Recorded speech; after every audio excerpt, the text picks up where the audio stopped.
ನಮಸ್ಕಾರ ವೀಕ್ಷಕರೇ, ಪಾಕಶಾಸ್ತ್ರ ಚಾನಲ್ಗೆ ಸ್ವಾಗತ. ಇವತ್ತು ನಾನು ಮರುವಾಯಿ ಸುಕ್ಕ ಅಥವಾ ಮಳಿ ಸುಕ್ಕನ ನಿಮ್ಮ ಜೊತೆ ಶೇರ್ ಮಾಡ್ಕೊಳ್ತಾ ಇರೋದು. ನಮ್ಮ ಕಡೆ ಇದಕ್ಕೆ ಮರುವಾಯಿ ಅಂತಲೂ ಕರೀತಾರೆ ಅಥವಾ ಮಳಿ ಅಂತಲೂ ಕರೀತಾರೆ. ಇದನ್ನು ನೀವು ತೊಗೊಬಂದರೆ ಒಮ್ಮೆ ಸುಕ್ಕ ಮಾಡ್ಕೊಳ್ಳೋದಿದ್ರೆ ಈ ರೀತಿ ಮಾಡ್ಕೊಳ್ಳಿ, ತುಂಬ ಟೇಸ್ಟಿಯಾಗಿ ಬರುತ್ತೆ, ಎಲ್ಲರಿಗೂ ಇಷ್ಟವೂ ಆಗುತ್ತೆ. ತುಂಬ ಸಿಂಪಲ್ಲಾಗಿ ನಾನು ಮಾಡ್ತಾ ಇರೋದು.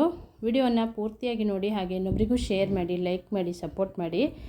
ನನ್ನ ಚಾನಲನ್ನು ಸಬ್ಸ್ಕ್ರೈಬ್ ಮಾಡ್ಕೊಂಡಿಲ್ಲ ಅಂದರೆ ಸಬ್ಸ್ಕ್ರೈಬ್ ಮಾಡ್ಕೊಳ್ಳಿ, ಬೆಲ್ ಬಟನನ್ನು ಕ್ಲಿಕ್ ಮಾಡಿ, ಇನ್ನೊಬ್ಬರಿಗೂ ಶೇರ್ ಮಾಡಿ, ಲೈಕ್ ಮಾಡಿ. ನಾನು ಯಾವುದೇ ಒಂದು ರೆಸಿಪಿಯನ್ನು ಅಪ್ಲೋಡ್ ಮಾಡಿದಾಗ ಅದರ ನೋಟಿಫಿಕೇಷನ್ ಫಸ್ಟ್ ನಿಮಗೆ ಬರುತ್ತೆ, ಹಾಗಾಗಿ ಬೆಲ್ ಬಟನನ್ನು ಕ್ಲಿಕ್ ಮಾಡಿ.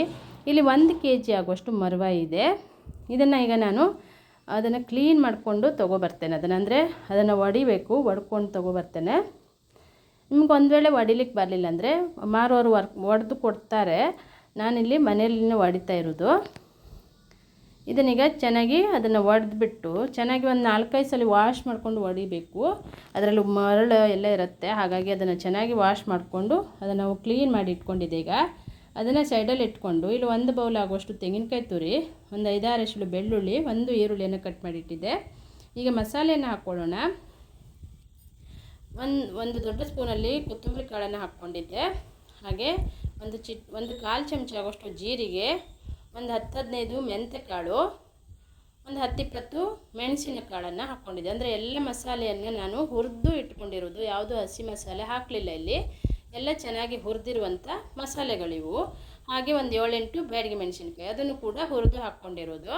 ಈಗ ಇದನ್ನು ಮಿಕ್ಸಿ ಬೌಲಿಗೆ ಹಾಕ್ಕೊಂಡು ರುಬ್ಕೊಳ್ಳೋಣ. ಒಂದು ಸಣ್ಣ ಪೀಸ್ ಆಗುವಷ್ಟು ಹುಣಸೆ ಹುಳಿಯನ್ನು ಹಾಕ್ಕೊಳ್ತೇನೆ. ಈ ರೀತಿ ಅದನ್ನು ತರಿಯಾಗಿ ರುಬ್ಬಿ ರೆಡಿ ಮಾಡಿ ಇಟ್ಕೊಂಡಿದ್ದೆ ನಾನು. ಇಲ್ಲಿ 1 ಈರುಳ್ಳಿ, ಹಾಗೆ 5-6 ಎಸಳು ಬೆಳ್ಳುಳ್ಳಿ, 1 ಟೊಮೆಟೊವನ್ನು ಸಣ್ಣದಾಗಿ ಕಟ್ ಮಾಡ್ಕೊಂಡಿದ್ದೆ. ಈಗ ಒಗ್ಗರಣೆಯನ್ನು ಮಾಡ್ಕೊಳ್ಳೋಣ. ಸ್ವಲ್ಪ ಎಣ್ಣೆ ಹಾಕ್ಕೊಳ್ಬೇಕು. ಒಂದು 2 ಸ್ಪೂನ್ ಆಗುವಷ್ಟು ತೆಂಗಿನ ಎಣ್ಣೆ ಹಾಕ್ಕೊಂಡಿದ್ದೆ. ತೆಂಗಿನ ಎಣ್ಣೆಯಲ್ಲಿ ಮಾಡಿ ನೋಡಿ, ತುಂಬ ರುಚಿಯಾಗಿ ಬರುತ್ತೆ. ಹಾಗಾಗಿ ತೆಂಗಿನ ಎಣ್ಣೆ ಹಾಕ್ಕೊಂಡು ಒಂದು ಬೆಳ್ಳುಳ್ಳಿ ಹಾಗೆ ಈರುಳ್ಳಿ ಮತ್ತು ಟೊಮೆಟೊ ಹಾಕಿ ಚೆನ್ನಾಗಿ ಅದನ್ನು ಎಣ್ಣೆಯಲ್ಲಿನೇ ಫ್ರೈ ಮಾಡ್ಕೊಳ್ಬೇಕೀಗ. ತುಂಬ ಟೇಸ್ಟಿಯಾಗಿ ಬರುತ್ತೆ. ಹಾಗೆ ತುಂಬ ಸಿಂಪಲ್ಲಾಗಿಯೇ ನಾನು ಮಾಡ್ತಾಯಿದ್ದೆ. ನೀವೊಮ್ಮೆ ಮರುವಾಯಿ ಅಥವಾ ಮಳಿ ತೊಗೊಬಂದರೆ ಈ ರೀತಿಯೇ ಟ್ರೈ ಮಾಡ್ಕೊಳ್ಳಿ, ನಿಮ್ಗೆ ಗೊತ್ತಾಗುತ್ತೆ ಎಷ್ಟು ರುಚಿಯಾಗಿರುತ್ತೆ ಅಂತೇಳಿ. ಈಗ ಚೆನ್ನಾಗಿ ಈರುಳ್ಳಿ ಟೊಮೆಟೊ ಎಲ್ಲ ಸರಿಯಾಗಿ ಮೆತ್ತಗಾಗಿದೆ.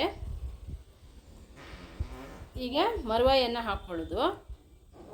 ಇದಕ್ಕೆ ಉಪ್ಪೇನು ಹಾಕಲಿಲ್ಲ ನಾನು, ಇವಾಗ ಮೊದಲು ಹಾಕಿಟ್ಟಿಲ್ಲ, ಇವಾಗ ಹಾಕ್ಕೊಳ್ತೇನೆ. ಉಪ್ಪು ಮತ್ತು ಅರಿಶಿಣದ ಪುಡಿ ಹಾಕ್ತೇನೆ. ಈಗ ಉಪ್ಪು ಮತ್ತು ಅರಿಶಿಣದ ಪುಡಿ ಹಾಕಿ ಇದನ್ನು ಸ್ವಲ್ಪ ಮಗ್ಚಾಡ್ಕೊಂಡು ತಕ್ಷಣಕ್ಕೆ ನಾನು ಮಸಾಲೆಯನ್ನು ಹಾಕ್ಕೊಳ್ತೇನೆ. ಮಸಾಲೆನೂ ಅದೇ ಆವಾಗಲೇ ಹಾಕ್ಕೊಂಡು ಬಿಡೋದು.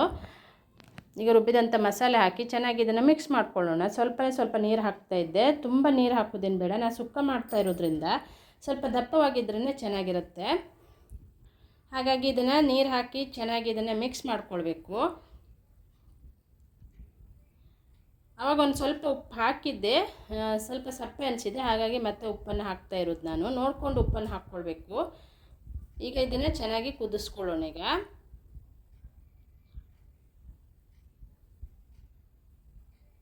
ಈಗ ಚೆನ್ನಾಗಿ ಕುದೀತಾ ಇರುವಾಗ ಈ ರೀತಿ ಇದನ್ನು ಅಲಗಾಡಿಸ್ಕೊಳ್ತಾ ಇರಬೇಕಾಗತ್ತೆ, ಇಲ್ಲಾಂದರೆ ತಳ ಹಿಡಿದು ಬಿಡುತ್ತೆ. ಹಾಗಾಗಿ ಆವಾಗ ಅದನ್ನು ಅಲಗಾಡಿಸ್ಕೊಳ್ತಾ ಇರಬೇಕು.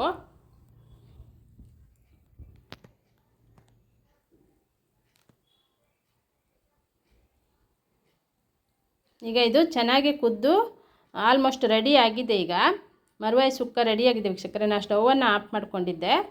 ನೋಡಿದ್ರಲ್ಲ ಎಷ್ಟು ಸಿಂಪಲ್ಲಾಗಿ ಪಟ್ಟಂತ ಮಾಡ್ಕೊಳ್ಳುವಂಥ ಒಂದು ರೆಸಿಪಿ ಇದು. ನೀವು ಒಮ್ಮೆ ಇದೇ ರೀತಿ ಮಸಾಲೆಗಳನ್ನು ಹಾಕಿ ಮರುವಾಯಿ ಸುಕ್ಕವನ್ನು ಮಾಡ್ಕೊಳ್ಳಿ, ತುಂಬ ಟೇಸ್ಟಿಯಾಗಿ ರುಚಿಯಾಗಿ ಬರುತ್ತೆ. ಹಾಗೆ ನನ್ನ ಹೊಸ ರುಚಿಗಾಗಿ ನನ್ನ ಚಾನಲನ್ನು ಸಬ್ಸ್ಕ್ರೈಬ್ ಮಾಡ್ಕೊಳ್ಳಿ. ವಿಡಿಯೋನ ಇನ್ನೊಬ್ಬರಿಗೂ ಶೇರ್ ಮಾಡಿ, ಲೈಕ್ ಮಾಡಿ, ಸಪೋರ್ಟ್ ಮಾಡಿ. ಬೆಲ್ ಬಟನನ್ನು ಕ್ಲಿಕ್ ಮಾಡೋದ್ರಿಂದ ನಾನು ಯಾವುದೇ ಒಂದು ರೆಸಿಪಿಯನ್ನು ಅಪ್ಲೋಡ್ ಮಾಡಿದಾಗ ಅದರ ನೋಟಿಫಿಕೇಷನ್ ನಿಮಗೆ ಫಸ್ಟೇ ಬರುತ್ತೆ.